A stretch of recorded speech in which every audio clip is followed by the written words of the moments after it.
embracing it, really having it happen, would make a difference in our community. Thank you. Okay.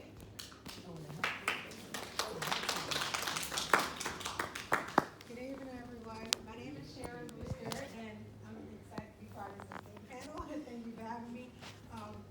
I'm the second person up tonight, and I'm talking about self-determination, also referred to as Kujichagulia.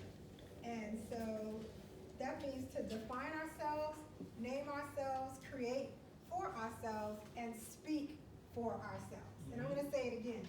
It is to define ourselves, name ourselves, create for ourselves, and speak for ourselves.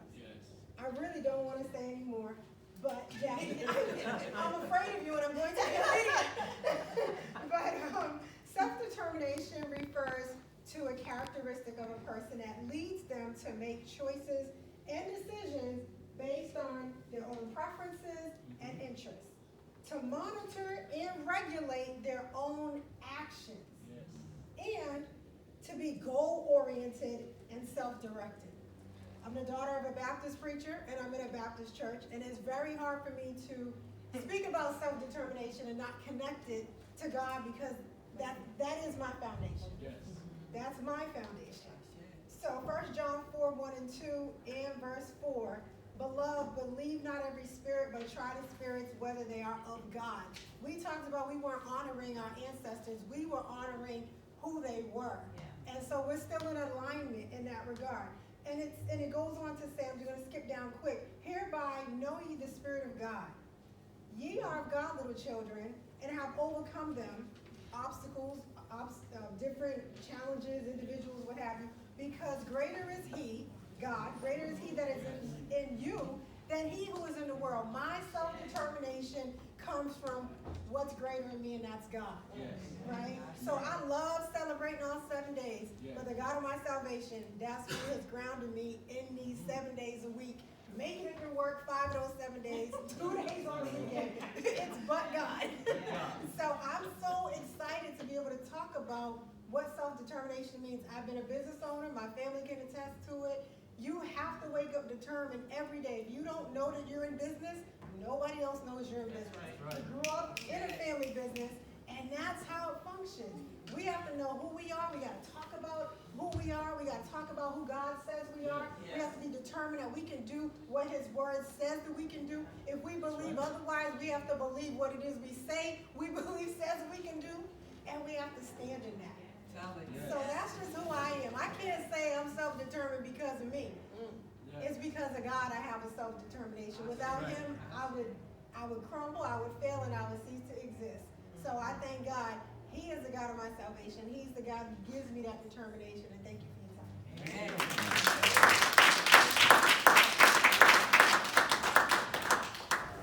Amen. Amen. I'm Tamisha Sybil. I'm also Sora Jackie's sorority sister. It's a pleasure to be here with you all this evening. And I will be talking about or reading about Ujima, which is collective work and responsibility. According to the Professor Karinga, the creator of Kwanzaa, Ujima means to build and maintain our community together and make our brothers and sisters problems our problems, and to solve them together. The principle Ujima emphasized the importance of active, informed togetherness on matters of common interest. It also highlights the fact that collective work and responsibility is essential for progress and liberation. When I read that, it reminds me of my Haitian roots, where it says, many hands make the light work. So it's also, in translation, Union fait la force. And also, it reminds me, it takes a village, which is another quote. It takes a village to take responsibility, to speak up, and to take action. And I think about myself how I ran a successful campaign being the first African-American woman to be on the governor's council. For more than 250 years, there's never been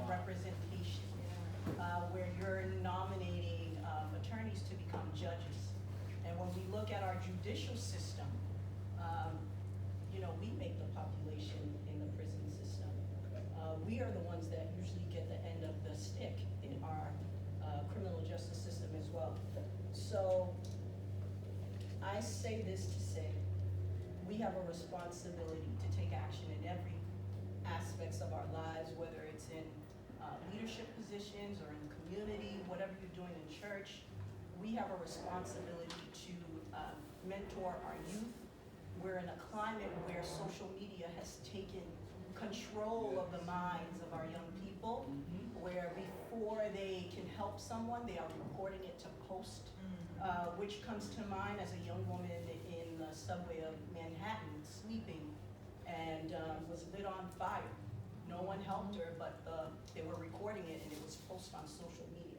So we have a responsibility to continue to educate our young people, to continue to educate people just around us, to take responsibility of the work that we can do together. And you know, in our community, we tend to not work together, but we need to love one another and reprimand me behind closed doors. Love me, tell me what I'm doing right, but when I am doing wrong, don't be afraid to call me behind closed doors and talk to me so that I may correct the issues that are happening or that I have done wrong. So I think as a community, we have a responsibility to work together closely, but also to be able to fix the wrongs that we have done privately. And we have that issue where, you know, we say we love one another, but our action says something else. So it's really important that we stay together and advocate for one another and really show what love is all about. And regardless of whatever you look like, whatever you believe in, we can always disagree to agree.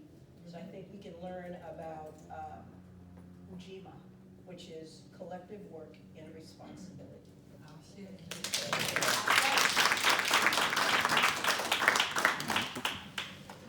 Good evening, everyone. My name is Shalise Hammond, and I have the pleasure to come before you on this evening on a special invite by Miss Jackie, who I have adopted now as my mentor. I have the fourth principle of tonight, which is Ujama, which means cooperative economics, which means to build and maintain our own stores, shops, and our other businesses, and to profit from them together. So when I reflected on exactly what that meant on this fourth principle, I thought about our youth, and it just weighed heavy on my heart. And I thought about of all of us collectively as a community to teach and educate our children on the value of their black dollar, because their black dollar will impact the marketplace. And we have no idea what our next 4 years are going to look like, okay? So tonight, I charge each adult in the room tonight to do the following. One, make sure that your young people know about Black Wall Street. How many people know about Black Wall Street? Also, are your young people able to identify 5 to 10 black businesses in their own community? We need to identify our own black businesses for our children. 3, we need to create black business pages of black businesses with them of their own interests. What are the interests that our children have? We need to sit down. Before, years ago, we had the yellow pages. Now we have to create the black pages for our children. That's right. That's right.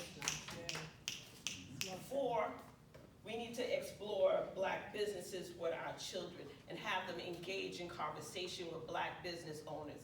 That is key. Lastly, I'd like to share a testimony of a 9-year-old heroic young boy named Tyree King.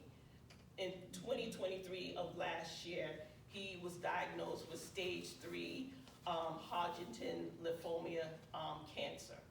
And while he was going through his treatment of of chemotherapy and radiation. This young boy, he has watched his mother over the last 8 years of his life. His mother is a highly esteemed businesswoman, entrepreneur, hair salon owner in the Black community. And he's watched his mother over the years. And he made a statement to his mother during his treatment. He told his mother that he didn't want people to pity for him, but he wanted them to pray for him. So out of that statement, while going through his treatment, he came up with his own apparel.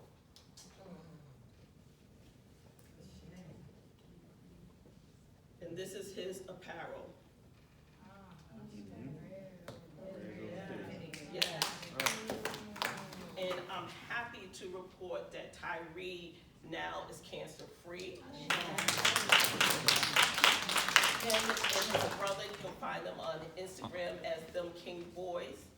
They, over this past year, they have become vendors at numerous community events, even at their mom's conference that she had earlier part of this year. So they have too adopted the principle of what cooperative economic means and to have generational wealth by the example of their mother. So we owe it to our children to teach them and educate them exactly what wealth looks like. That it looks like you and me. They can be the next owners of Amazon. The sky is the limit for our children, but we have to be the gatekeepers for them in teaching them and educating them on the principle of economic wealth. Thank you.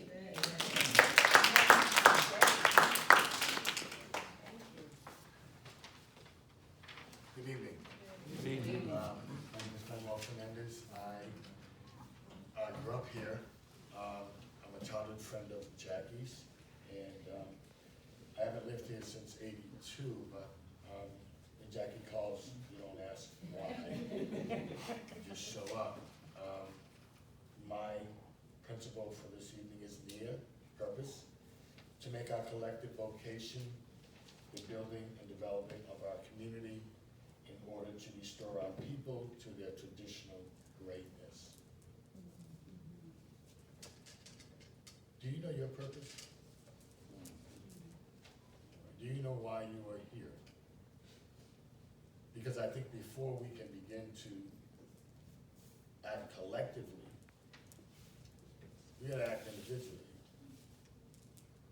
See, I grew up here and was miseducated and went to college and flunked out and hung around Plymouth Street, Crescent Court, you know.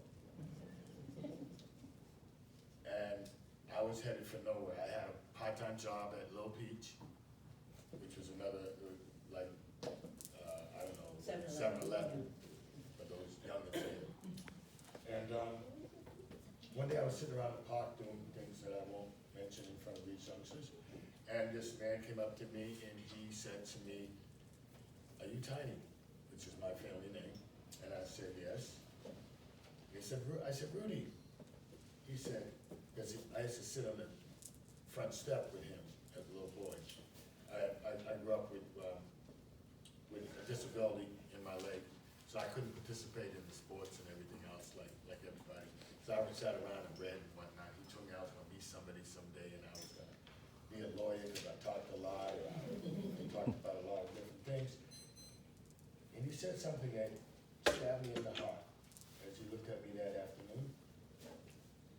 He said, "I thought you were going to be somebody." It broke my heart. And he said, "Be in my office tomorrow morning at 10 o'clock. His office was the Three Pyramids office, which some of people, if you grew up in Brockton in the 70s, you know what the Three Pyramids was and what it meant to this community. And in a year, I was a community organizer. In 2 years, I was back in college. In 5 years, I was a guidance counselor. I've since become an assistant principal, an assistant superintendent.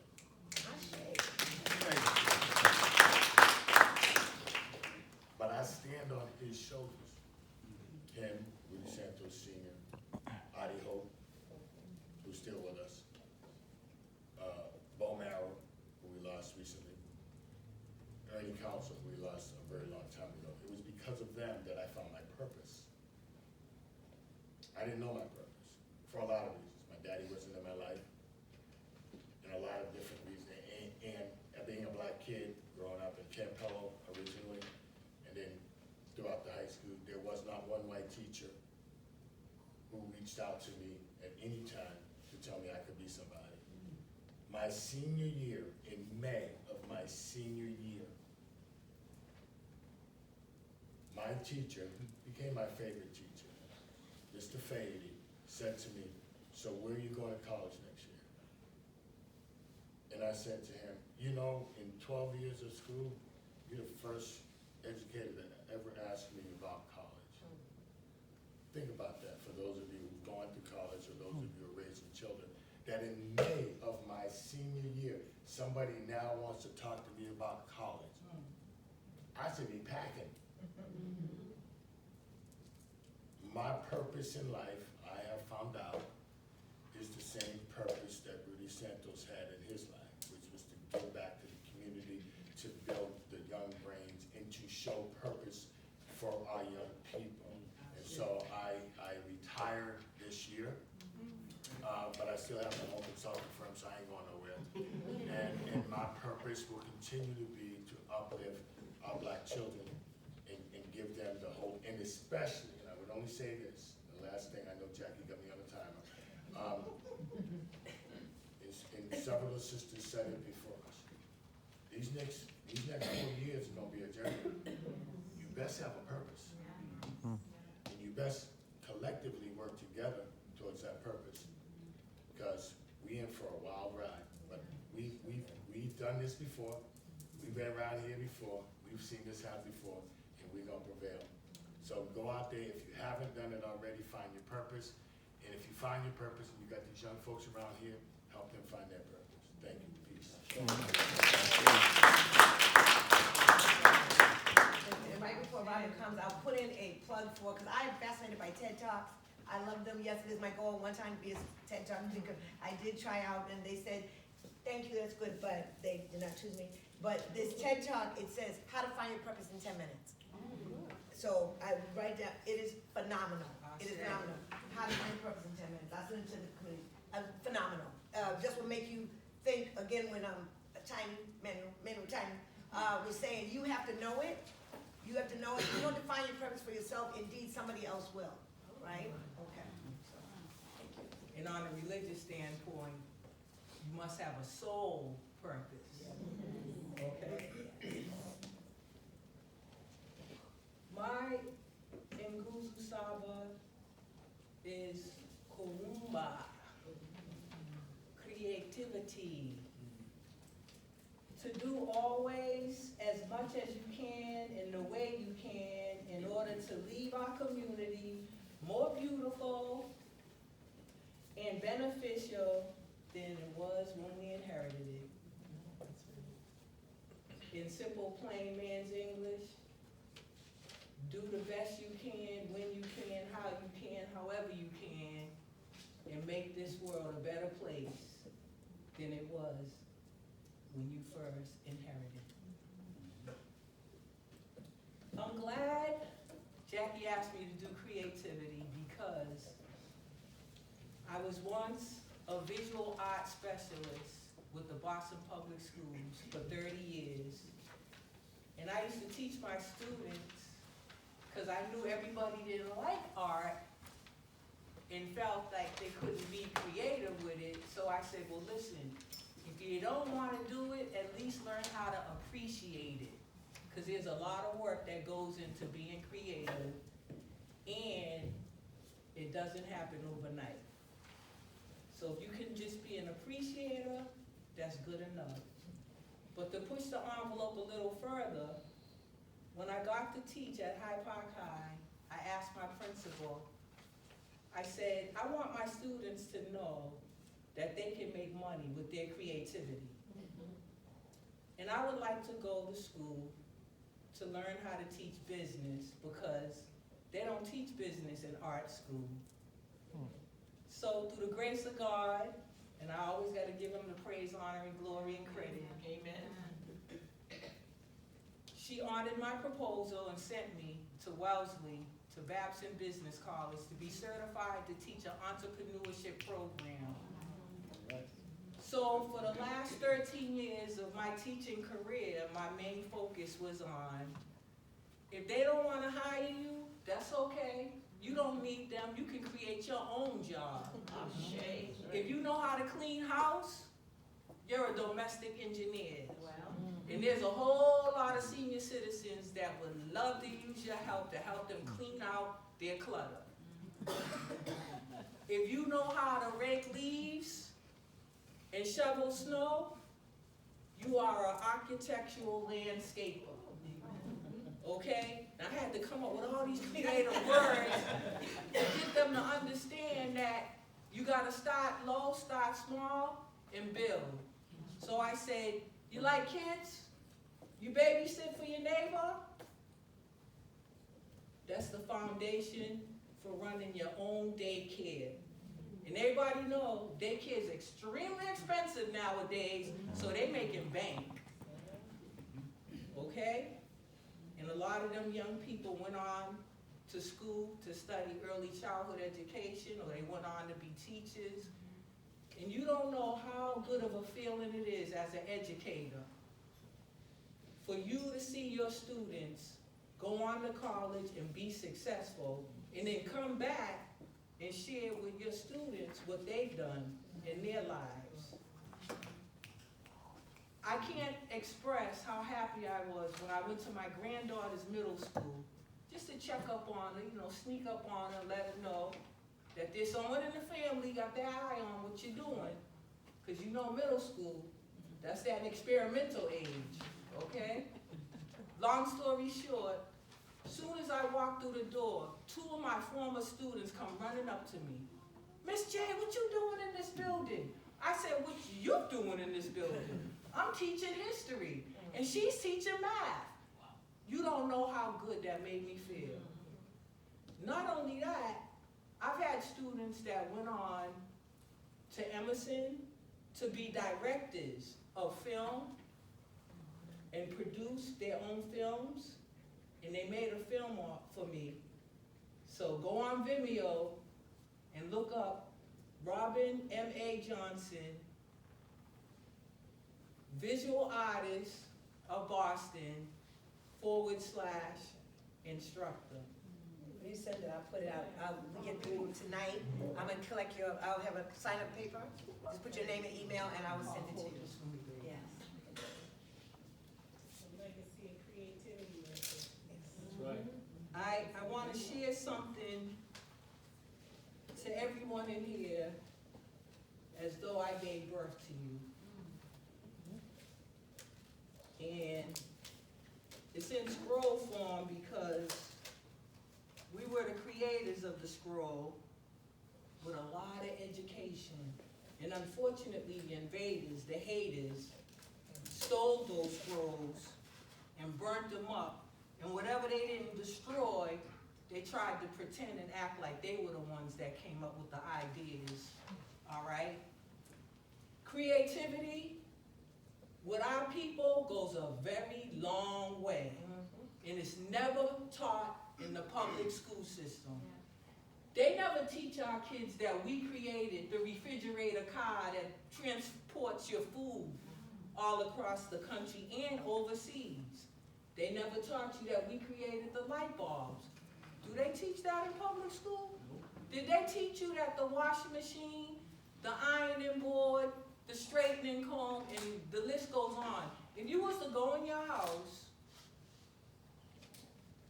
and pick up everything that was created by us, all right, and set it outside, the house would be empty. That's how much creativity we have as a people.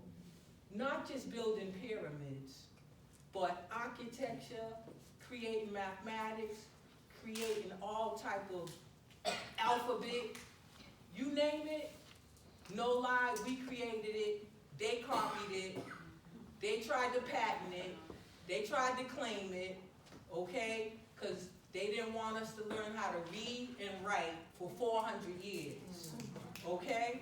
So check the move. Oh, my scroll.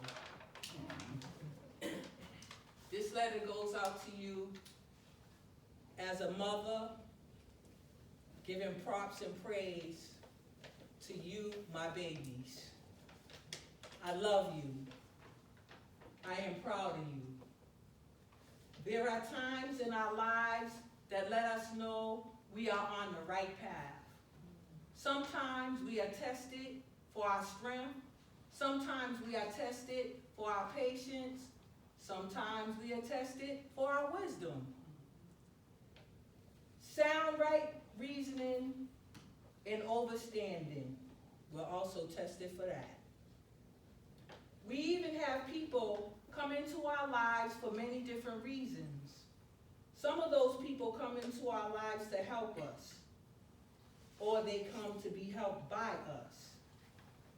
Some of these people are here to teach us.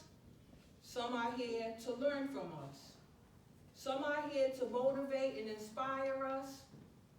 Some are here to provide us with inspiration, motivation, and zeal or zest for the love of life. But whatever the case, we are here for each other. Be wise with whom you deal with in life. Don't let people use you. Just be nice because that's because you want to be. Okay? So if they think they're using you and getting over, shame on them, because you're being nice when you help people, all right? Don't let people use you. Just be nice to them because that is what you want to do. Keep an open mind and imagine the possibilities in life. Hope for the best. Do your absolute very best. Be proud of your skills and talents. Cultivate them. Practice what you do best and love life. Your most loving mother of all times. I'm Net Aunt Rob, Red Willow Woman, Deanna Farrakhan, Obanay, doing business as Obanay. And just to give you a little brief ending of my creativity, I was an entrepreneur. I went to school for custom tailoring. And I used to make wedding gowns and prom dresses and made big bank. When I turned 50, I said, I gotta buy something nice for myself so I can say that I actually lived a good life. Not to people please, because them days are over. Just because I wanted to prove to myself that I worked hard all my life to be who I've become. I'm a graduate of Brockton High School. I graduated class of 74. My class was the first class to graduate out of that building to spend the first 4 years of that building's existence. It was the biggest high school on the east side of the Mississippi, okay? And it was well known for its math. I don't know what's going on in Brockton right now because I haven't been here in an ill minute, but any of you that are still living here in Brockton, trust me, be proud. It got a wonderful history. It made me who I am today. Like Manny said, I had a teacher, he said, you need to go to Mass College of Art and Design. I said, I ain't going to college, I'm sick of school. He said, no, you need to go to the Mass College of Art and Design.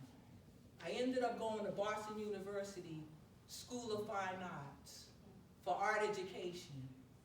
But while I was there, all my elective classes was in theology. Because I said, if I'm not successful, at least I can try to preach. Peace and love.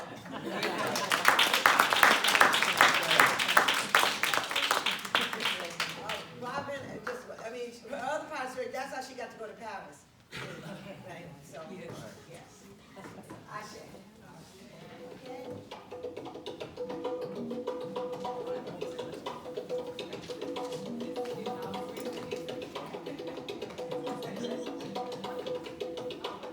Imani! Imani! Imani!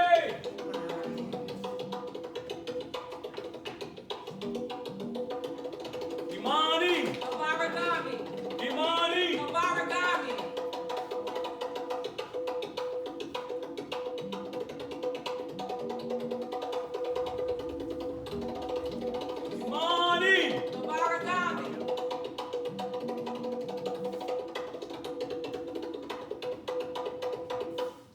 Imani. Imani, as a principle of Kwanzaa, serves as a reminder of the power of faith in the face of adversity and as a source of strength. In unity within the African American community, it's about believing in the collective journey towards a better future. The importance of maintaining faith in oneself and one's community. African American community had to be strong. They was never given an opportunity to be weak. If we were, who were we going to call? Who was going to rescue us?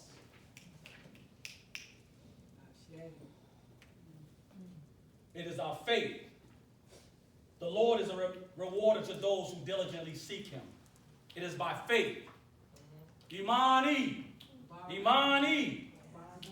Where people are encouraged to hold on even in the most challenging times in their life.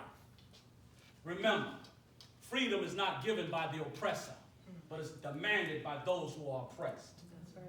It is our faith always honoring those who chose to see rather than live under the oppression of the oppressor. Amani. This is why we pray. This is why we don't give up. They told me experience is a hard teacher. First you get the test, then you get the lesson. Our ancestors chose to see rather than sit under the oppression. They took everything from us, our identity, our wealth, who we are. But what they forgot is not wasn't on us, it was what's in us. Imani. It's what's in us. It's what's in us. I too am a red blue star, Hyde Park High graduate. But I went to school with a police escort. 2 motorcycle cops up front, paddy wagon in the back. 2 motorcycles up front, paddy wagon in the back. Officer Friendly was there to protect us. But when he got into the school, his assignment changed. His alignment changed. He began to arrest us for learning the algebraic equation, for learning English, for learning the proper way to stand and manage a checkbook. Officer Friendly took the horses to correct us. Took the horses. 17, I've seen race riots. Imani, what they forgot, it wasn't on me. It was what's in me. So much violence at 17. I couldn't choose college. I couldn't stand sitting next to somebody who tried to take my head off for no reason because I had a book. But what they didn't know, I was raised by a strong black woman. Couldn't come home with no excuses, just results. I chose the military, but they told me the art of war. The 54th Massachusetts Regiment was an all-black regiment who fought in the Civil War. Nobody gave us freedom. The oppressor is not going to give you freedom, but it's demanded by those who oppress us. So remember, it's not on us, it's what's in us. Amani.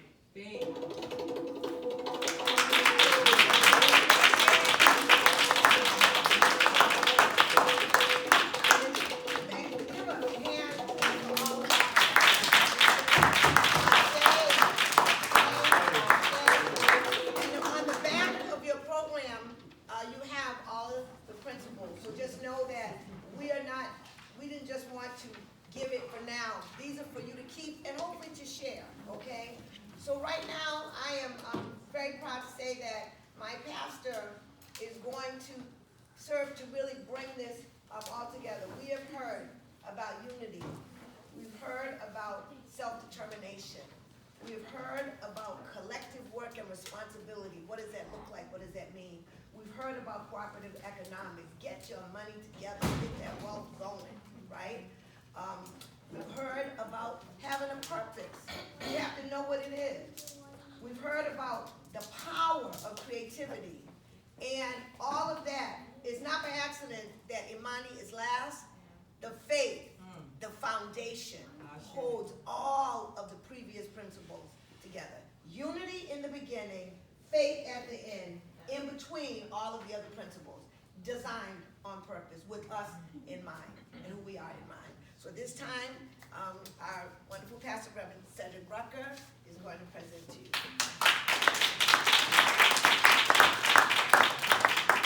I know some of y'all got nervous when I brought this tablet up here.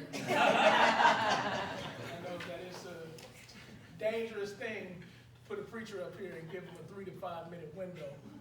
But I'll use executive privilege to try to go shorter than that. I want to thank everybody that spoke before me, and whoever's idea it was to have me go after Minister Abrams. I'm sorry. But I was given the task to talk about who is my neighbor, who is our neighbor, who is our neighbor. And of course, the first thing that I thought of when we discussed who is my neighbor is to go back when I was younger. I can remember the Shovers that lived on the left of me, and the Shovers was the white family that couldn't get out in time. You know, they didn't make it to the white flight quite in time, so they had to stick around. And then you had the Toppins on the right, and then right behind us we had the Banks, and then right across the street from the Banks was the Stewarts, and then you had the Stalwarts that was the last house on the end of the block, and we knew each other back then. And I can say that now, since living in Boston and now living in Brockton, I don't know the name of not one person that I live next to since moving. And that's on me. That's on me. I should have made that effort to go out. But the fact is that we are more connected now than we've ever been. In our hands, we hold mainframe computers, and it seems like we are more disconnected now than we've ever been before. And that the easy route to go would be to say that, you know, somewhere along the way we've lost our understanding of what it means to be neighbors. Somewhere along the way we've lost our connection. But the truth is that the question of who is our neighbor has been a question for millennia. Because, you know, I'm a preacher, so I have to use the word a little bit, and I promise you I won't be long. I won't preach it. But Luke 10, 25 through 36, there is a story of a man that was walking down the street, and he was accosted by some robbers, and they left him for dead. And then the priest came by, saw him, crossed the street, and walked past him. Then there was a Levite. The Levite was the church person. They were the people that worked within the church. He saw this man and crossed the street, walked past him. And then there was happened to be a Samaritan, a person who was in the margins of society, that person that was not to have any dealings with Jewish individuals. He was the one that stopped and helped this brother out. And Jesus asked the question, who is my neighbor? And if I brought it into, up-to-date version, there was a brother that was walking down the street, maybe it was Main Street, and he was jumped by some thugs. He was left on the corner, bloody. They ran through his pockets. And then there was the woke brother with the wooden jewelry and the African medallion. He saw him and passed him by. Then there was the woke sister that had the natural hair, the wooden jewelry. I ain't talking about nobody, so don't nobody get offended. Smelled like shea butter. Crossed the street and walked past him. And then it happened that there was a brother wearing a MAGA hat that stopped by and picked him up, washed off his wounds, and made sure that he was all right. The question is, who is our neighbor? The question is, who our neighbor? Sometimes our neighbor doesn't look like us, doesn't sound like us, doesn't smell like us, and doesn't act like us. But if we use these can understand that we have to overcome our distances to recognize who our neighbor is. I don't think that is by any small reason that the 3 out of the 7 principles have to do with unity, have to do with cooperative economics, has to do with working together. It's something, and when you look at everything else helps us to overcome our differences. Self-determination, sometimes you have to determine to love some, I was gonna say Negroes, but I can't say, I don't wanna offend anybody's sensibilities. But sometimes we have to be determined, we have to have focus, we have to have purpose in seeing that our brother or our sister is more, is in need, and we have to be there for them. Who is my brother? My brother is, who is my sister? Who is my neighbor? Is the person that I think Jesus said it easiest, the best, that we ought to love the Lord our God with all our heart, with all our mind, with all our soul, Amen. And then love our neighbor as ourselves. You're right. Everybody is our neighbors. Everybody. I don't care what they look like. I don't care what political affiliation they have, but we have to work to overcome. It ain't easy. It ain't easy. There's some brothers, there's some sisters that, some people are Qs, some people are Kappas, some people are Alpha Phi Alpha Fraternity Incorporated. Yes, sir. Yes, sir. A Phi. But no, in all seriousness, it is our purpose to love each other. It is our purpose to get back to the old ways, when our communities were a community, when we used to have block parties, when we used to rock with each other, when we used to go to each other's barbershops, and we would go to each other's delis, and we would go and we would support each other's businesses. We weren't hung up on making sure that we wear Gucci or Fendi. I ain't talking about nobody, so don't nobody get offended. But we sought how we could uplift each other. Who was my neighbor? You are my neighbor. God bless you.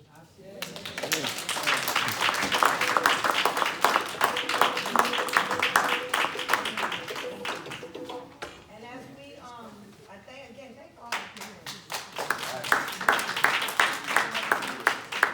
It just so happened, and some of you may know that this year, at 2024, the Hanukkah and Christmas fell on the same day, because Hanukkah, well, Christmas goes by the date, 25th.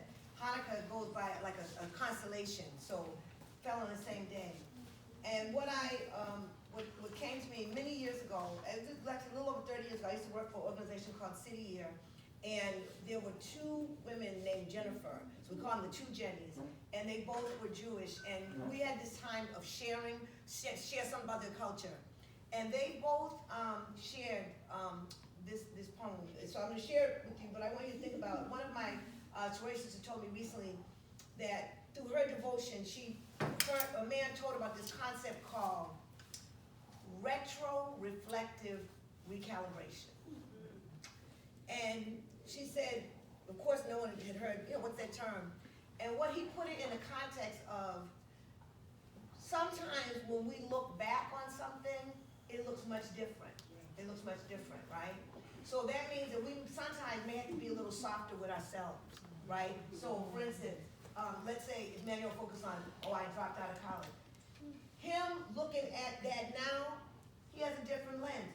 Look, he mentioned he got to connect with Rudy. You know what I mean? So sometimes things happen. We have to maybe be a little softer on ourselves of thinking, why did I do that? Or whatever that it was, do that. Retroflective recalibration. And the man, just to wrap it up together, the man who said it, he told that when he found out that his daughter was going to be born with Down syndrome, that he was angry, and he said to God, how could you do this to me? How could you do this to me? And he said, doing that, looking back, he realizes it was the best thing that happened to him. He said, what did I learn? Compassion. What did I learn? Creativity. What did I learn? He mentioned, so him looking back was able to recalibrate. So I challenge you, as we get ready to go into this year, 24, they said the year of more. 25, the year to thrive.